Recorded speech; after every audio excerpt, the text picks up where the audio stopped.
Good morning, everyone. Good afternoon for those in the East Coast. Welcome to our webinar, Energy Megatrends for 2025 and beyond. Very excited to be here and sharing some of our insights with you guys. We want this to be as interactive as possible, so please feel free to send questions as they come along. We'll have a Q&A session at the end, but if anything comes up during the webinar, feel free to pop it in the chat and I'll answer it to the best of my ability. So if we go on to the next slide, who am I? So I lead the energy practice here at America's Market Intelligence. We've been doing this for about 30 years. I've been at the company for about 6. We've led hundreds of studies in the region in Latin America, and I've personally led almost 50 energy studies in Latin America. If we move on to the next slide, please.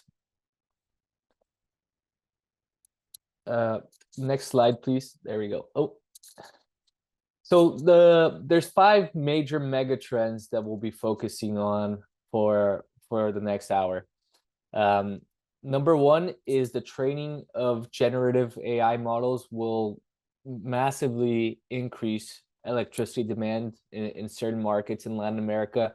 This is a global trend. We're seeing it a lot in the United States, where utilities are increasing their electricity projections exponentially. But I'll explain how that will impact Latin America more specifically.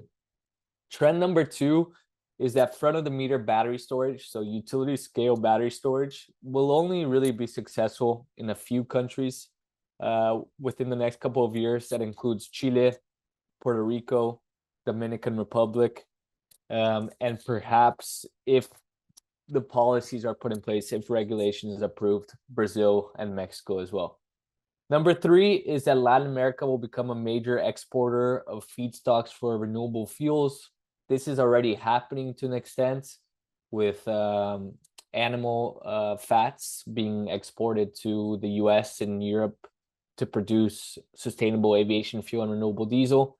But I'll explain why there is a very likely exponential growth in feedstock exports. Number 4 is that Latin America is not on track to meet its climate goals. So if we move on to the next slide. So who are we, and why do we have these predictions in terms of the mega trends in Latin America? Well, we've done over 4,000 different research projects in the region since the early 90s. We have 400 subcontractors across the region to help conduct this research. And we're one of the leading market research firms for Latin America's energy industry.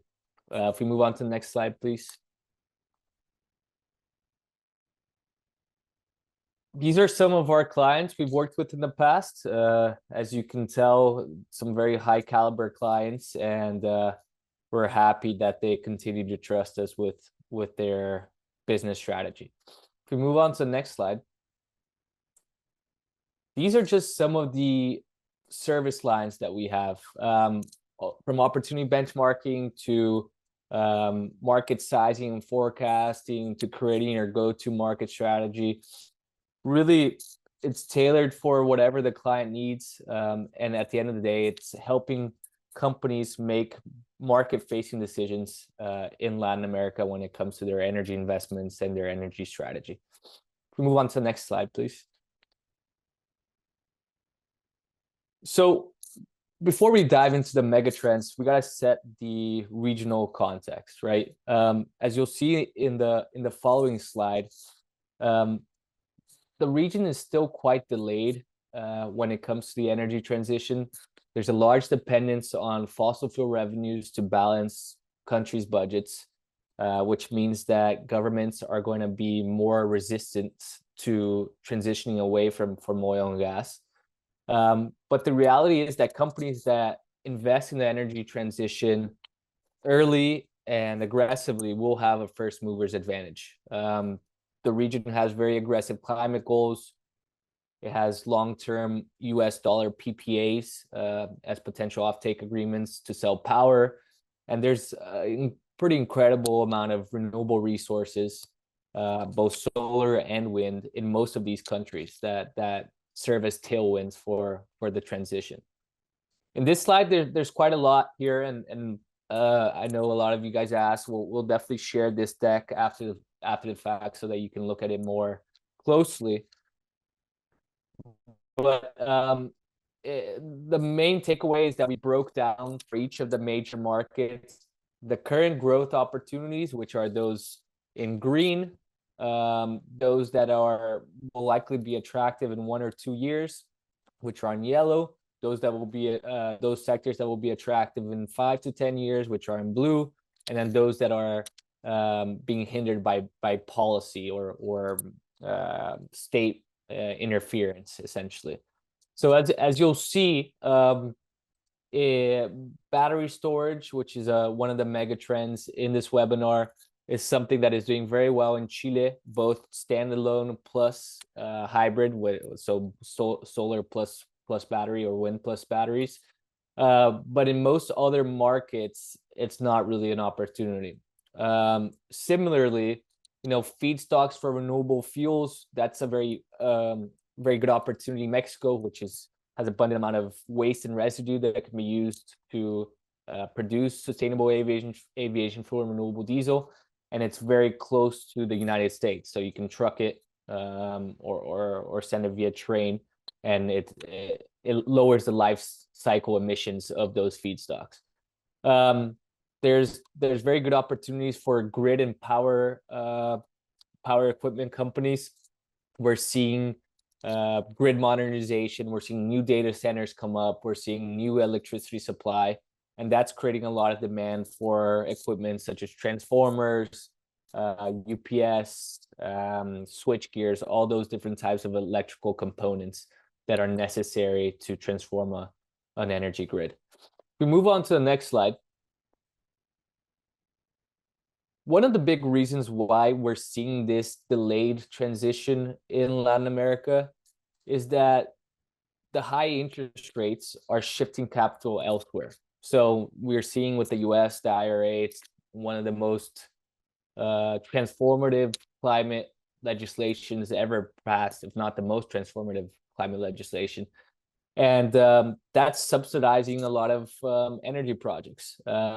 And with interest rates very high, especially for emerging markets, it makes it very hard to justify investments in solar or wind assets. So here we do a comparison of climate tech private equity funds with a 30-year treasury bond, and then a solar asset that starts its operation in year 4, and a solar asset that starts its operation in year 7, which is common in Mexico. As you'll see, the year that the investor becomes cash flow positive decreases as you start investing in solar assets. So year 6 for a solar asset that starts operations in year 4, year 11 is when you become cash flow positive for a solar asset that starts in year 7. Long term, you make more money. It's higher risk, and of course the returns are larger. But for those that have less appetite for local community opposition, for regulatory interference, are shifting their capital towards developed markets such as US, such as India, or India's developing, but also climate tech private equity funds that are more stable and can provide your money back in a much shorter time frame. We move on to the next slide, please. Trend number 1, generative AI will transform electricity and data center demand. If you're in the energy sector, you probably hear this a lot. It's a common topic. People are worried about not having enough electricity supply to meet all the power needs of generative AI. And I think it is a little bit overhyped in the sense that AI is going to improve in its efficiency tremendously. I think NVIDIA just announced a GPU, graphic processing unit chip, which is 25 times more energy efficient than its previous model. And we'll also get major benefits in terms of reducing emissions by applying AI. So I think in terms of net benefits, AI is definitely something positive in terms of reducing emissions and helping us control our electricity supply. When we're looking at its impact in Latin America, what we first have to look at in the impact in the US. So if you look at the next slide, please. What we see in the US is that power demand is going to increase by 18% in the next 10 years. So here in the graph to the left, you see the net energy load growth by RTO in the US for the next 10 years. A couple of the RTOs are seeing higher electricity growth, such as PJM and ERCOT. And that's because there's more, it's a combination, more manufacturing going on in those RTOs, more data centers, as well as higher levels of electrification. All those three things, electrification, data centers, and manufacturing, is causing this rush in new power demand. And US actually only grew 4% over the past 12 years in terms of its power demand, electricity demand, but is now projected to grow 18% in the next 10 years. So a 4x in terms of relative growth. This forecasts what's to come in Latin America. If we go on to the next slide, our projections are that there's going to be a 40, so the US was 18% increase. Our projections is that there's going to be a 40% increase in power demand from 2024 to 2034 in Latin America. As you see, there's going to be a pretty substantial spike from 2025 to 2027, where there'll be a good amount of training of AI models. And that means that, so training can happen at any time of the day, right? When you're using AI models, they have to be working 24/7, but when you train, you can choose when to train. So you can choose to train during midday when there's abundant solar power and it's very cheap, instead of training it at night when there's a lack of renewable electricity. So we're seeing a lot of data center operators looking to Latin America, where there's cheap, cheap, abundant renewable power to train those AI models. And that's a way of that Latin America is essentially exporting electricity to developed markets without having to build pipeline infrastructure, right? It trains those AI models, and those AI models that are then used in developed markets and in Latin America as well. That combined with EV adoption is going to lead to a pretty rapid increase in electricity demand from 2025 to 2027. And then in the later part of this decade and beginning of the next decade, we expect green hydrogen to start taking off a little bit, especially in Northeast Brazil and in Southern Chile, perhaps even Colombia, but less likely. And then this level of electrification that's happening in the US now is also going to start happening in Latin America. And not to mention urbanization, right? Latin America is still less urban, less developed than the US. So there's a higher amount of potential for electricity growth in the region. More people start buying air conditioning.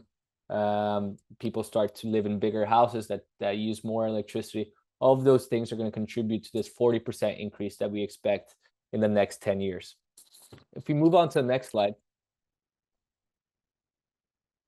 what does this mean for different companies? Well, for electrical equipment providers such as Eaton, Schneider, ABB, you name it, it's going to be a pretty good time to be doing business. They're going to surpass 25 billion revenue in Latin America and the Caribbean by 2030. That's up from about 17 billion last year. And that's mostly because of three main factors, right? The new data centers coming up, which they will supply a lot of the equipment. Grid modernization, also they'll be a big provider of that, and just overall increased electricity supply. that's going to create a perfect storm for these electrical equipment providers. And with the right business strategy and the right intelligence, they'll be able to capture significant market share. Just to provide a little bit of context, Amazon, Microsoft, and Google invested nearly $40 billion in data centers between January and March of this year, mostly to deal with AI workloads, a little bit with cloud computing, but mostly with AI. That's an enormous amount of money. They're starting to invest now in Latin America as well. In Querétaro, in Mexico, there's a lot of data centers either in planning phase or in construction phase. And what we hear from talking to these big tech companies and to these data center users is that the delivery times of the equipment is even more important than pricing. So they're pretty rushed in terms of being able to set these facilities up. And those companies that are able to deliver fast are the ones that will be able to capture some of this market share. If we move on to the next slide, please. So trend number 2, putting everything that we just talked about in context, there's going to be a massive increase in power demand, not only in Latin America, but globally. But to be able to provide flexibility to the grid, to be able to provide renewable electricity or clean electricity during the nighttime periods, you need battery storage, right? Battery storage is a relatively nascent sector in the region. Chile is really the only country that's making significant strides in this space. But it's just a matter of time that the other countries implement the right regulation to encourage storage investment. We're seeing impressive storage capacity being installed in the US, China also, several gigawatts, multiple gigawatt hours of storage.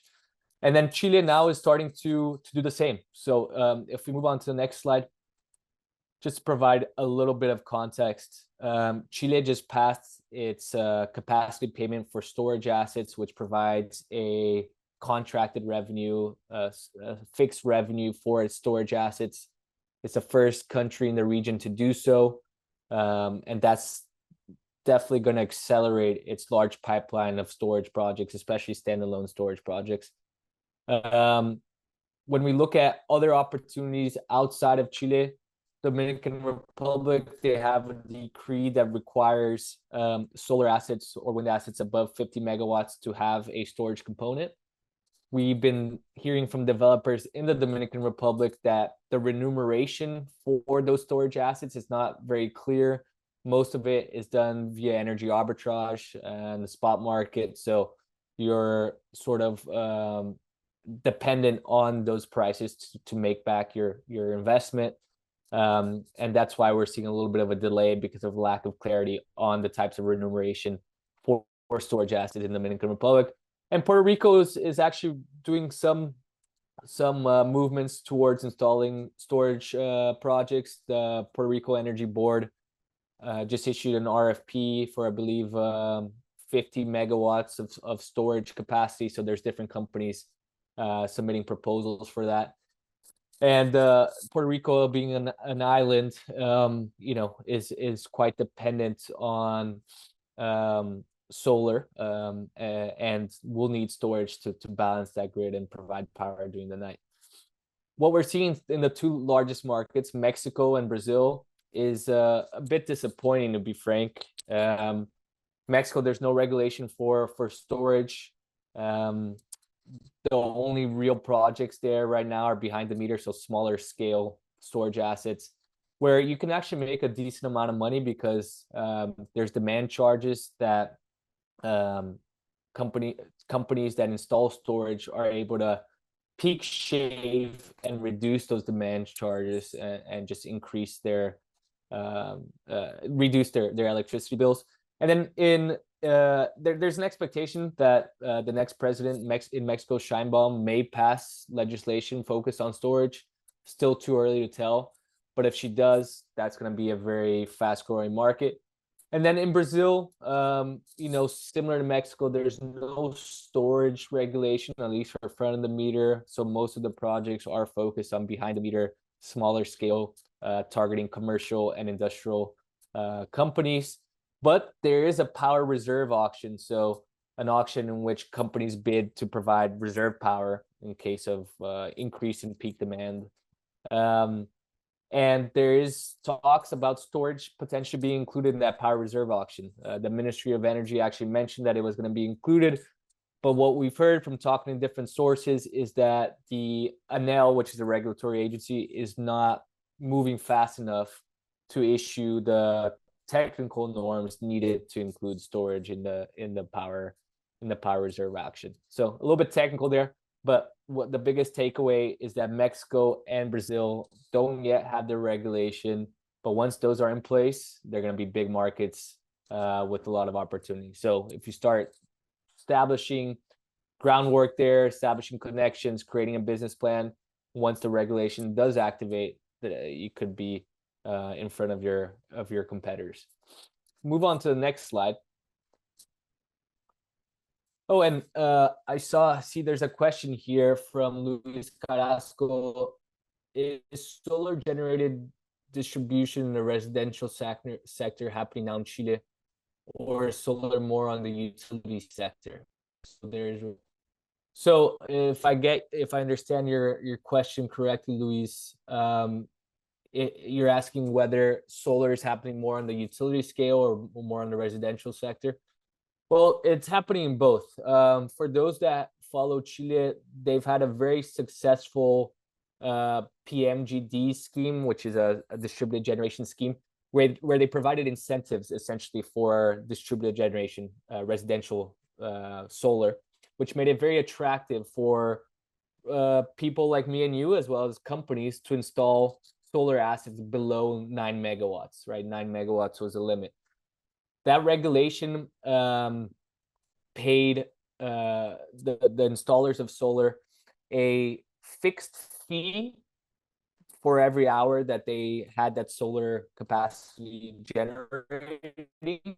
But now they changed the regulation to blocks. So if you're the block during the middle of the day when there's surplus solar, you get compensated less. And that's essentially making PMGD, making these residential solar players install storage to be able to capitalize on the blocks later in the day where you're compensated more. So now battery prices decreasing pretty rapidly, we're seeing the residential sector, the PMGD sector, starting to bounce back and install solar plus storage assets. There was a little bit of a slowdown once this new block pricing was implemented in terms of residential solar. But now that battery prices have declined significantly, and there's battery storage regulation in Chile, we're now seeing a bounce back in residential solar. Utility sector continues to grow in Chile in terms of solar.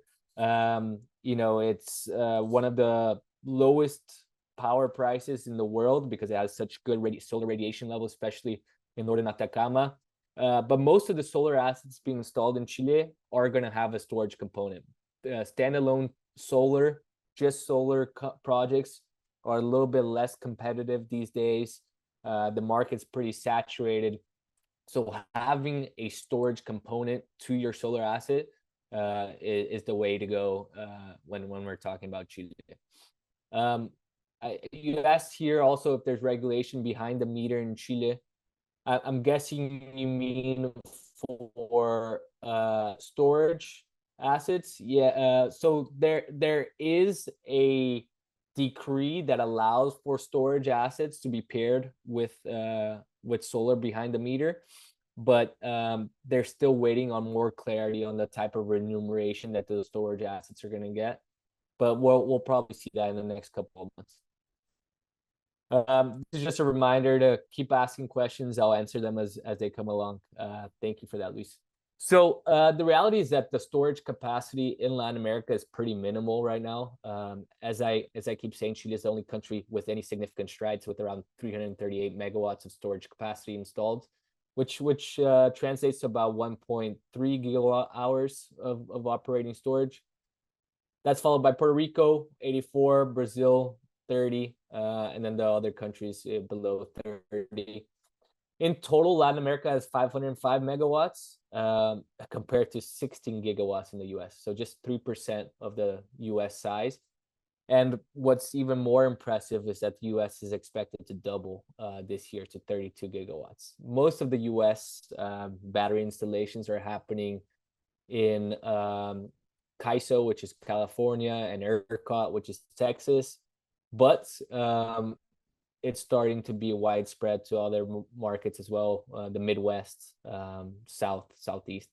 So storage market in the US is light years ahead of Latin America. And the major reason behind that is the lack of regulation, right? Lack of regulation in terms of how to compensate these storage assets, make it hard for investors to deploy capital. So we move on to the next slide.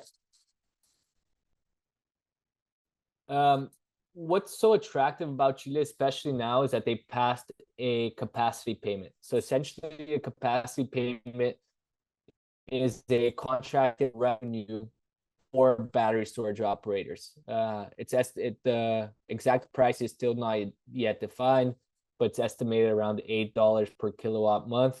And that's going to provide a guaranteed revenue to supplement the money that operators are making from energy arbitrage, right? From charging during cheap hours during the day and then selling electricity at night, which there's $100 plus megawatt hour spreads.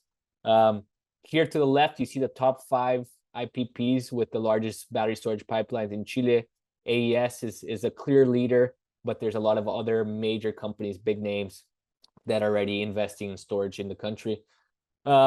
As I mentioned, there's about 1.3 gigawatt hours that are operational assets in Chile in terms of storage, but there's a 45 gigawatt hour pipeline, so 35 times the size of operational assets. Of course, not all of that pipeline is going to materialize. There's interconnection delays, increased competition, high interest rates that can make some of these projects unfeasible. But the fact that the pipeline is so big really shows the potential of the Chilean market. Okay, I have another question here from Hermano. Thank you for the question. Does not Brazil have a natural storage capacity based on its hydro reservoirs? Yes, Hermano. They do have a large amount of storage from pumped hydro. But the thing is that hydro does not provide as rapid flexibility to the grid as storage assets. Storage assets are essentially simultaneous or milliseconds, and they can regulate the grid frequency in a much more effective way. So when you're talking about ancillary services, so services needed to support the grid, battery storage, lithium battery storage especially, is very effective for that. When you're talking about more seasonal backup power, or if you have a little bit more lead time in terms of providing that backup power, then pumped hydro is very helpful. But it's not as quick, it's not as instantaneous as storage. So the reality is that you need to have both. One is more for long-term, which is hydro, long-term storage, long-term backup power, and then more for short-term grid frequency, grid regulation. You need battery storage. I hope that answers your question. Please keep on asking those. If we move on to the next slide. So there's an expectation of a flattening duck curve in the storage assets, the storage sector specifically in Chile. This is pretty common. Anywhere where you add enough storage capacity, eventually the grid is going to start stabilizing, and the spreads that you're seeing, the large spreads that you're seeing in terms of charging power during the day and selling at night, are going to start decreasing. So that leads to, minimize revenues for storage operators. The reality is, as we've modeled here, by 2026, we expect around 10 gigawatt hours of storage, and that's still not enough in terms of the ideal scenario, according to the Chile system operator, which is 13 gigawatt hours. So the duck curve, which a lot of people are talking about, is not going to happen anytime soon. If it does happen, it's going to be later in the decade. And until then, those that already have battery storage projects, or those that are installing or planning to install storage projects, can maximize those battery cycles and really take advantage of those large spreads. We're seeing in ERCOT, for example, in Texas, a massive addition of battery storage capacity in the last few years, and the spreads remaining relatively the same. So the expectation is that in Chile that will happen, at least for the next few years, those spreads staying relatively the same. And then eventually those spreads will start to decline, but that's more towards the later decade. In terms of expected revenues, we see 85% for coming from energy arbitrage and around 15% for capacity payment. And in terms of annualized revenue, around 200,000 per megawatt for battery storage projects coming online between now and 2026. I believe we got another question from Stefan. Good to see you. Good to hear from you, my friend. How's El Nino affecting hydro in the region? Well, you know, El Nino affects different countries differently, right? There's some countries which see additional water levels, so the reservoirs for hydro are higher, and then there's some countries that see more dry conditions. So it really is a country by country scenario. You know, Colombia is one country that is very, very dependent on hydro. Brazil as well, actually, and that, you know, 60% plus of power generation comes from hydro. And in general, El Nino seems to be relatively positive for Colombia, as far as I recall. But that can change, right? That can change from one year to the next. La Nina comes in, and those reservoirs dry up, and prices go up pretty immediately. So it's something to track for each of the specific markets, the impact that El Nino and in general weather conditions will have on hydro reservoirs. As climate change becomes more intense, you know, it tends to be a little bit more dry and a little bit less rain. So, you know, the dependence on hydro for many of these Latin American countries is a bit of a risk. And that's why installing storage is so important. You need to have that to complement these large hydro producing facilities. So if we move on to the next slide, I think we'll ask you guys a quick poll. You know, we're gonna put a plug here for the energy practice. And the question is, would you be interested in a 30-minute free consultation with our energy team? You know, we're happy to answer as many questions as we can here in the webinar. But you know, we'll run out of time, and happy to answer those questions one-on-one and talk a little bit more about your business strategy when it comes to Latin America and the energy sector. So we'll give this a little bit more time, about 10 more seconds, and then we'll move on to our next trends. Again, just a reminder, if you have any questions, feel free to put it in the chat. I'll try to answer them as they come along. Thanks for the questions so far. Gets me thinking on my toes, so appreciate it. All right, we're gonna wrap up this poll and move on to the next slide. Thank you for those that voted. So trend number 3, and this is a trend that we have been following closely because of some of the work that we've done with renewable fuel producers. But our main takeaway here is that Latin America will become a major export hub for renewable fuel feedstocks.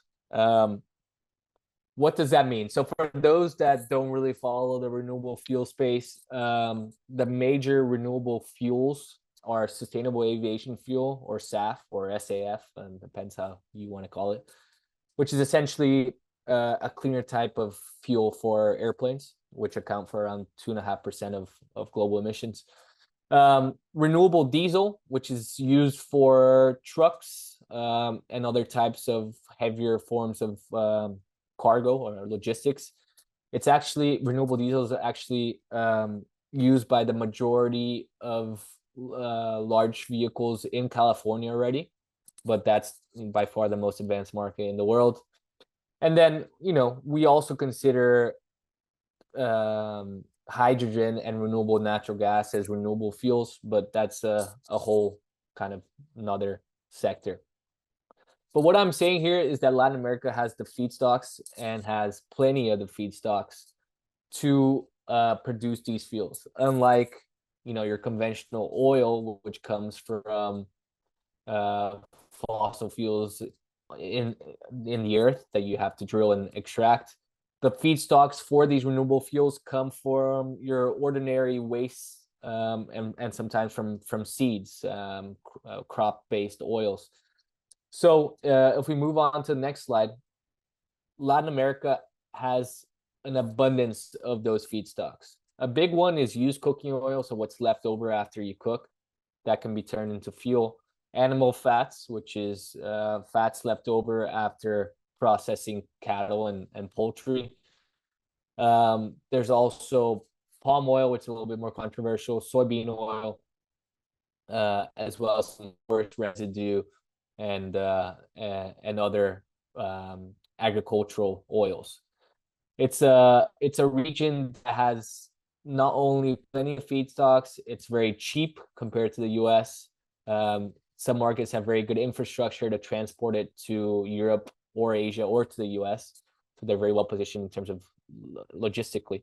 And we're seeing a lot of companies interested in those renewable fuel feedstocks to supply their refineries in other markets.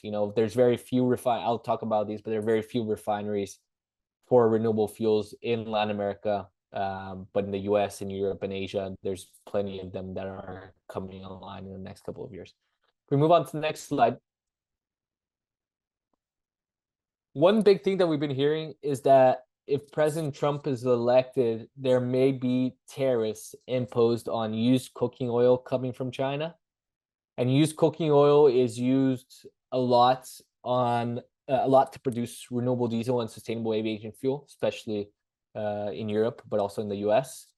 So if there's tariffs on those UCO or used cooking oil imports coming to into the US, then the US will have to rely more on its domestic soybean oil for production. But that will not be enough. They'll also have to rely on imports from countries such as Brazil, Mexico, Canada, Argentina. We're already seeing this starting to materialize. So US imports of tallow, which is a type of animal fat, has increased by, I think, 400% in Brazil over the past year. One of the reasons is that Darling Ingredients, a big producer of renewable fuels, they own the Diamond Diesel joint venture with Valero. They acquired a animal fats company in Brazil, so they're now exporting a lot of those animal fats from Brazil to their renewable fuel refinery in America. But the reality is that if America can't access the used cooking oil coming from China, then they'll have to resort to imports from other areas such as Brazil, such as Mexico, such as Argentina. So a big opportunity there if those tariffs are implemented. If we move on to the next slide. We actually think that Latin America has 12% of the waste and residue feedstock for advanced biofuels. We separate that from used cooking oil to animal fats to other wastes. And a large amount of this is going uncaptured. We did some analysis, and there's around 315,000 tons of used cooking oil that's uncaptured in 5 major cities in Latin America. So that's Buenos Aires, Mexico City, etc., São Paulo. So, big opportunity there to collect those feedstocks and sell to renewable fuel refineries.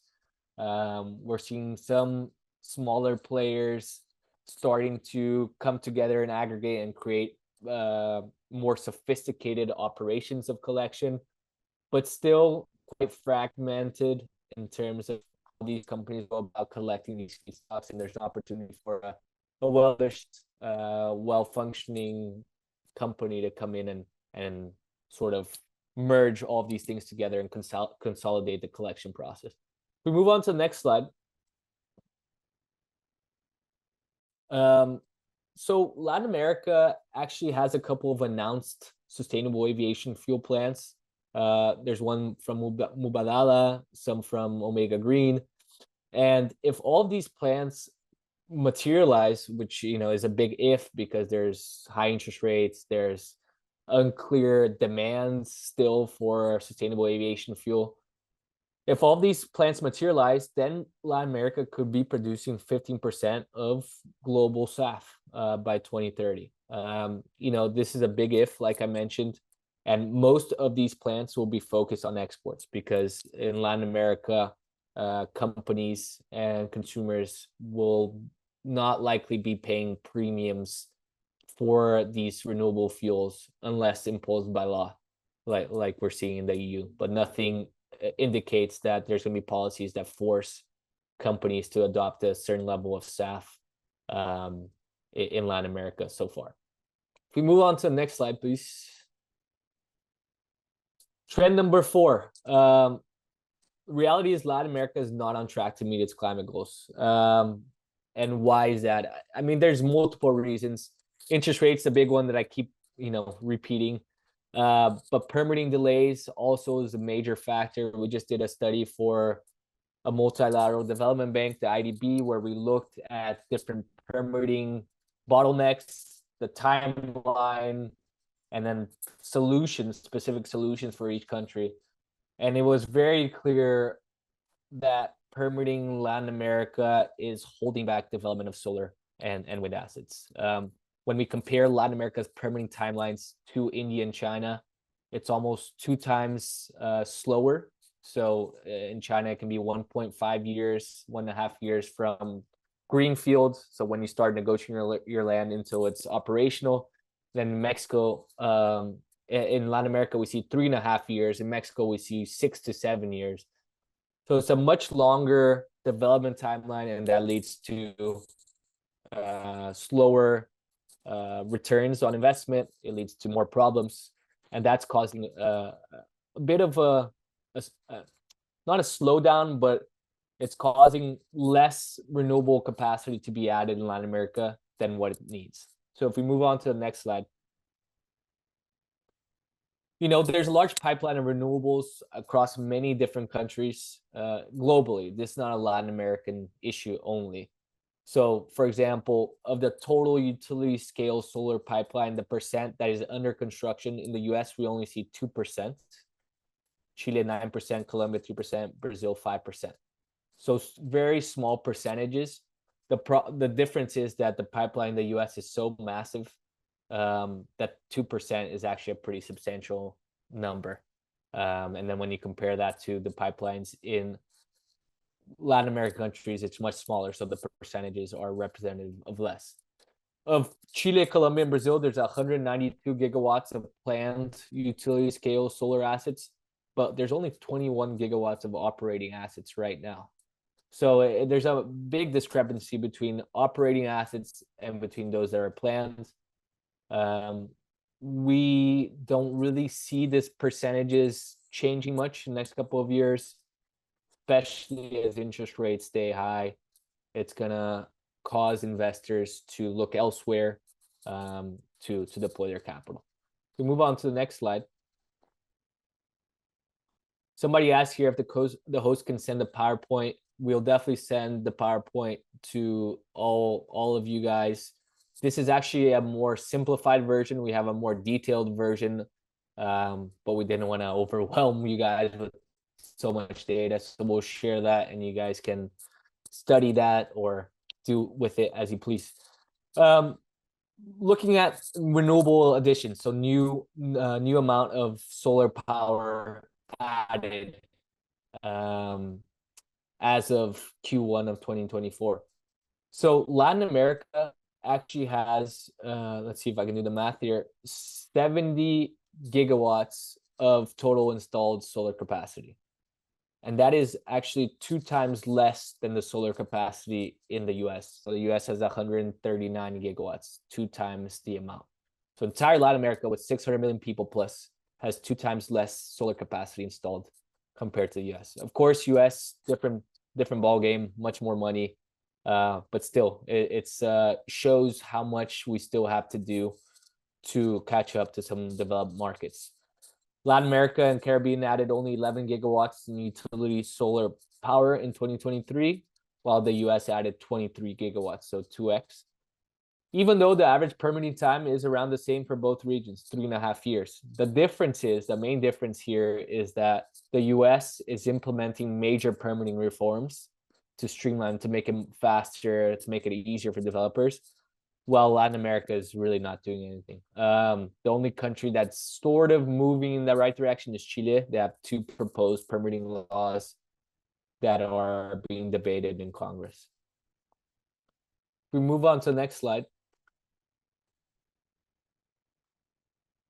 And there's, despite this pretty minimal added capacity of solar power, there's not many new renewable auctions upcoming. So Chile has a couple of auctions that it announced this year. Some that are storage, some that are technology agnostic. So they had a 3.6 hour technology and agnostic auction, which they awarded entirely to Enel. The winning bid was $57 per megawatt hour, which is actually an increase from 2022, which was $37. What that means is that there's less interest, less competition. So the prices that these companies are being paid are actually becoming higher, which is good for developers, good for IPPs, less good for countries and governments. As I mentioned, there's a power reserve auction expected in Brazil for this year. It's still up in the air whether storage is going to be included, but that's going to be another opportunity for thermal plants or hydro plants to be contracted some power reserve bids. Jamaica just awarded 100 megawatts of solar power. We actually helped a developer there understand the different pricing that was going to be submitted for those bids, how to structure their bid. Based on our findings, they decided actually not to move forward because they saw how competitive it was going to be and how tough it was going to be to hit their returns based on the pricing that was going to be submitted for the bids. The winners of those bids came at $64 per megawatt hour and $7 megawatt hour indexed for inflation. They expect to have another tender for 168 megawatts either later this year or beginning of next year. Colombia announced an offshore wind auction starting 2024, finalizing 2025. That's very interesting. You know, it's I believe it's the first offshore wind auction. Maybe Brazil had one in the region, and there's quite a lot of investor interest there. Mexico, we know that they have to add a lot of power in the next few years, especially to handle nearshoring and increase manufacturing facilities. But still unclear whether Sheinbaum will have a power auction. Still no clarity there. And then Panama actually just canceled its 500 megawatt renewable tender. You know, it was originally announced under the former president. Now a new president came in and decided to cancel it. Maybe they'll announce a new one, but nothing is clear there yet. We move on to the next slide. So the fifth and final trend. Again, guys, feel free to ask questions. We'll have a Q&A at the end, and I know we're sort of running out of time, but the fifth trend is that energy manufacturing costs will continue falling and probably save the region. You know, there's been a lot of talk about, and if we move on to the next slide, I think this reflects it. There's been a lot of talk about inflation, right? Not just in Latin America, but globally. And this slide is actually from our managing director, John Price. So I borrowed it from him. But essentially what he's explaining here is that inflation is going to stay high for the foreseeable future. And this is going to be the new normal, a higher level inflation. Here we have it around 4% through 2030 for US. And there's many reasons why this inflation is going to remain high. But I think the main reason is that we don't have the factors that were decreasing inflation. They're no longer in place. So that included, Russia opening up after the Soviet Union broke down, the integration of China and India into the global markets, adding a lot of cheap supply to global markets, and then U.S. and European baby boomers spending a lot. Now they're entering to a savings and investment phase.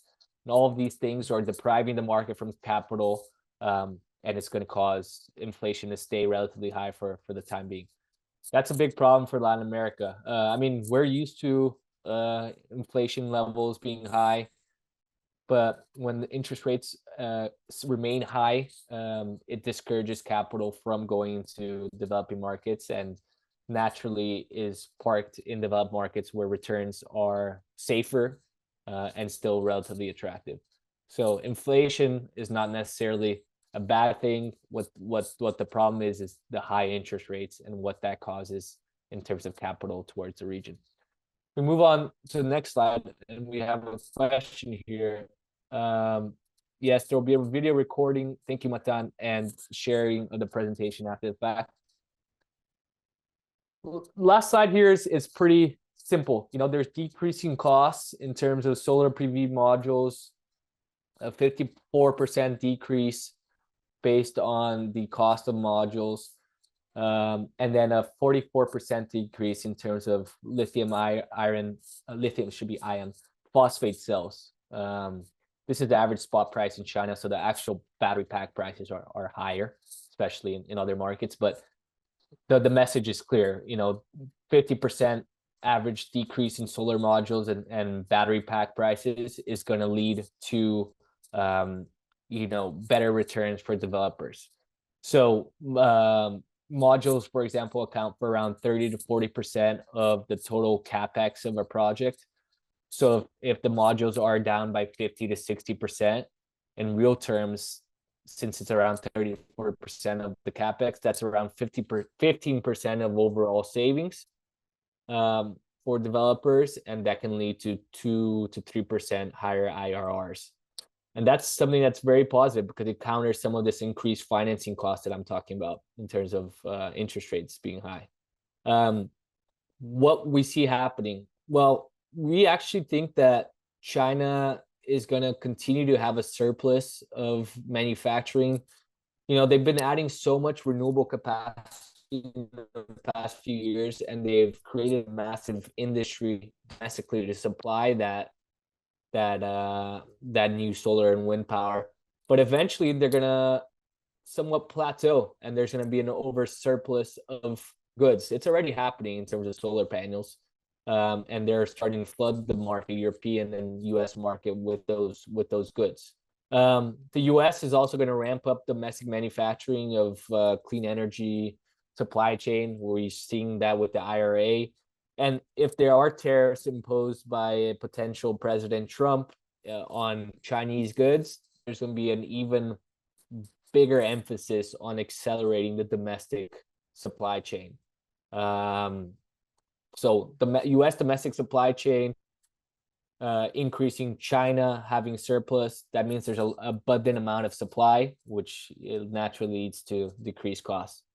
And overall, economies of scale as we ramp up production and technological improvements of these battery packs, of these solar modules, are also going to decrease costs. So these are all tailwinds for downward pricing, and is one of the reasons why we see Latin America perhaps being able to escape, perhaps being able to meet its climate goals by 2050 because of these declining costs on energy equipment. and the PPA prices are remaining relatively flat or even increasing. So costs are decreasing and PPA prices are remaining flat. That means that margins are becoming more attractive for developers and IPPs. So I know that was a lot of info. Hopefully you guys captured some of it. I'm going to open up for questions. I know we're out of time. And if there's any other questions, please reach out to me individually. If you put on the next slide, Vale, please, we'll have our contact information there. But I hope you guys learned. I hope you guys enjoyed this. I for sure did. And looking forward to keeping this conversation going. One question came in here regarding, let's see. What is your vision of the Mexican energy sector with the new Sheinbaum administration? Well, we actually wrote an article about this, and you know, there's many ways that the Sheinbaum administration can develop. My gut feeling is that she's going to be more friendly to private investors and more friendly to renewables. Why?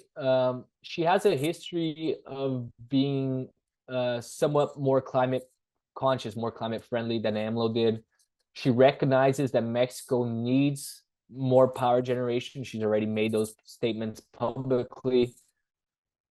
And the reality is that CFE can't provide all of this power by themselves. So you have to depend on foreign private investors. That's one. So I think there's gonna be a slight opening up there. I think she's gonna continue to prop up Pemex.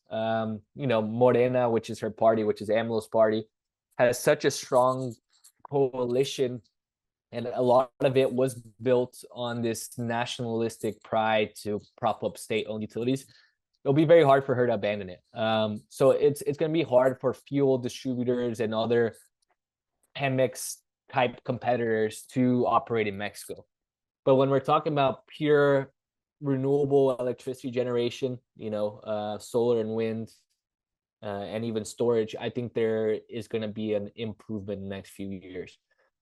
But there's potential of a biofuel policy being implemented that would be very, very beneficial for Mexico. You know, as I mentioned, they have the feedstock in place for that. What that would happen is that there would be less feedstock to export to the US, which would cause perhaps some higher prices in renewable diesel and SAF in the US market, but that's still a big question mark. And then another thing that could happen is Sheinbaum could increase the distributed generation threshold. It's currently at 500 kilowatts. But if she increases it to 1 or even 5 megawatts, which we see in Brazil, we could see an exponential growth in distributed/residential solar. So a couple of things to look out for, but happy to answer those more at any point. One more question here. Thank you, Aurelio, for the comments. Really appreciate it. Un abrazo. Justin Souza, I understand your perspective regarding BESS in Brazil, BESS is storage. Are you able to differentiate potential for BESS in Brazil among segments, specifically retail solutions targeting rural areas to traditional residential products and utility? Yes, Justin, great question. So BESS in Brazil, utility scale solutions, basically non-existent right now because of lack of regulation. If this power reserve auction includes storage, or includes technical norms so that storage can participate, then we see a potential for utility scale to grow quite rapidly. There's around 2 gigawatt hours of utility scale storage, essentially sitting on the sidelines, just waiting for a power reserve auction. That's what we hear from different market sources, is that there's around 2 gigawatt hours that would be implemented if this power reserve auction includes storage. So utility sort of stagnant right now. Not lots, but a decent amount of storage being implemented for rural areas, especially agricultural areas, which don't have, you know, power that make it there. So we see a lot of soybean producers in the north of Brazil and northwest installing storage to replace some of the diesel generators that they have Storage is cheaper, it's cleaner. So that's an opportunity there. And then there is some storage targeted in, you know, urban centers for commercial and industrial players as well. But again, that's more on an ad hoc basis. There's not many of those because it's still not very clear how those storage assets are going to be remunerated, as well as battery storage costs. Even though they're declining significantly globally, they're still impacted by high import tariffs in Brazil, which makes it unfeasible for many of these for these CNI applications. Thank you for those questions. I think I'm going to wrap it up here. I really appreciate all your questions and your participation. Everybody, have a great day. Thank you. Bye-bye.